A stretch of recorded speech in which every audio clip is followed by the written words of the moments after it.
For those of you who don't know, I'm Maggie, and today we have kind of a new style video because during Vlogmas, I was talking about like how I started my YouTube channel and how I got the name this or that, and how I felt like my channel had kind of gone away from the name. Like originally I had these plans to just do videos about like this thing or that thing. And obviously my interests kind of go beyond just comparing two things every time. So today I wanted to sit down and film a video that was kind of this or that style. This one in particular happens to be save or splurge. And the whole topic that we're talking about is interior design. Brian and I cannot get enough of all things interior design or home decorating. We have been binging shows like Dream Home Makeover, old episodes of Fixer Upper. We even subscribed to the new Discovery Plus, which we said we weren't gonna do, to see the new episodes of Fixer Upper. That's just on our minds right now. That's the stage of life that we're in. And so I figured, why not just make it all come together with this video. I'm gonna take you room by room and we're gonna chat about different elements of a room that I feel like you should save on or splurge on. And this was one humongous overarching question that we had after we bought the house. We have some furniture, but we know we're obviously gonna need a lot more to fill the extra space.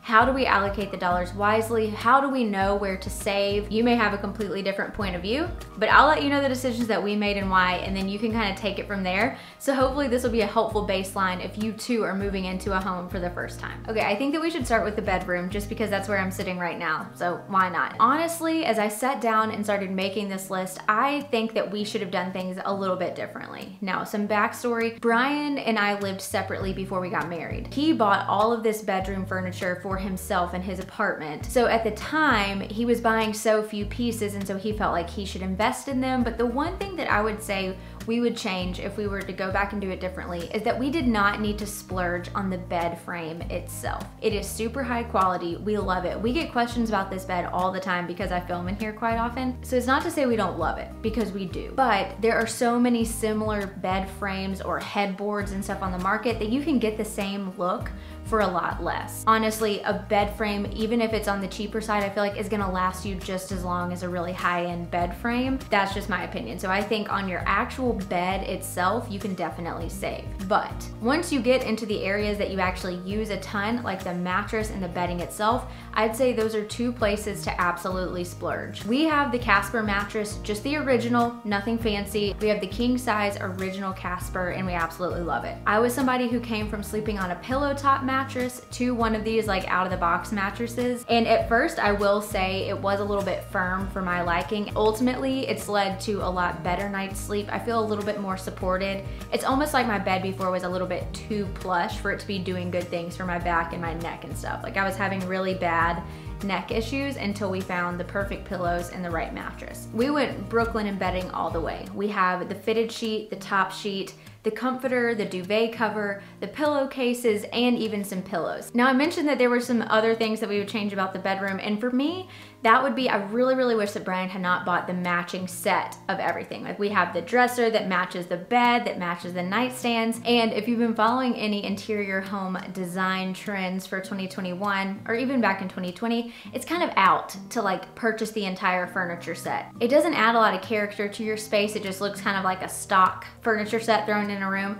Don't get me wrong, it's not bad. We like the way that our bedroom looks. I just wish that we could add a little bit more of our personal style and character if we would have just mixed some pieces. And on that same vein, if I would have had that option, I probably would have gone on the cheaper end for the nightstands and the dresser. Yes, you're pulling the drawers of your dresser open quite often and your nightstand, but like it doesn't need to cost $1 million for those things to be good quality and to function well. So I would definitely save on the dresser and the nightstand and spice things up, get some eclectic pieces. I always think that looks a little bit more like tailored to the people that live in that house if the pieces are kind of collected from different places. All right, so let's move into the living room. And this, I have very differing opinions on furniture, and that's because it is basically the focal point of your house, or at least our house, how it's set up. And so that's where guests always are, they're in and out. And so we knew that we definitely wanted to splurge on the furniture in our living room area. You want those things to hold up over time, to be really good quality so that they're easy to clean, they can stand up against pets and kids and whatever may face it. So we are very glad that we splurged on our big sectional in the living room. But one thing I will say is that we did pick up some shelves from IKEA that we really like.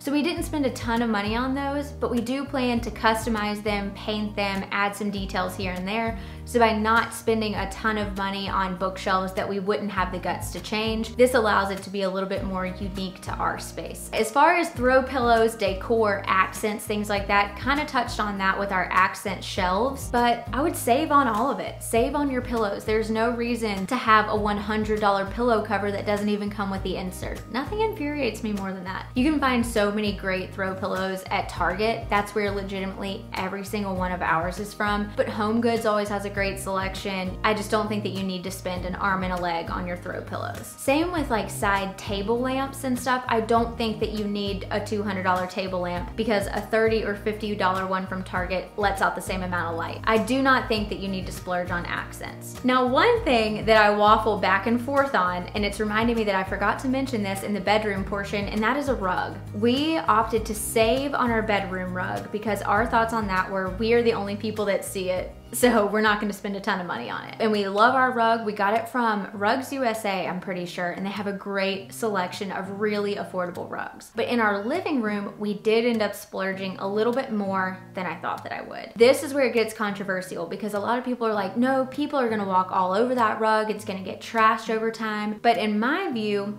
I wanted to spend a little bit more on an indoor-outdoor rug that was super good for high traffic areas. It's also a big focal point because again, that's the room that so many people are in. So we decided to pour our money into a very durable, kind of neutral rug that has a lot of good like detail to it.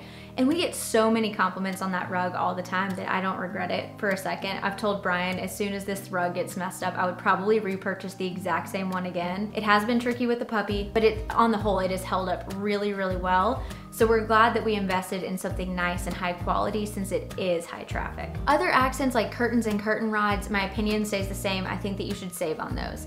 I think it is crazy to spend $140 per curtain panel. We are kind of going through this really roundabout route to get the curtains that we absolutely want.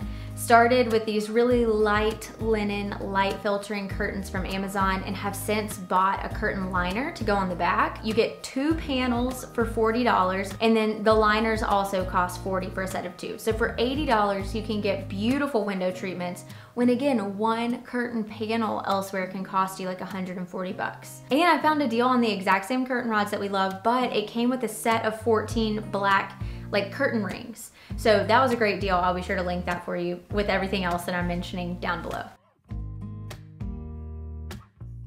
All right, moving into the office. Now, this is interesting because in our house, we're both working from home, as are a lot of people during this whole pandemic situation. Brian has his own room designated office, and I used to always just work at the kitchen table. We opted to create a little side area of our living room to be my office. As far as office things go, I think that the things that you should splurge on are definitely your desk and your office chair.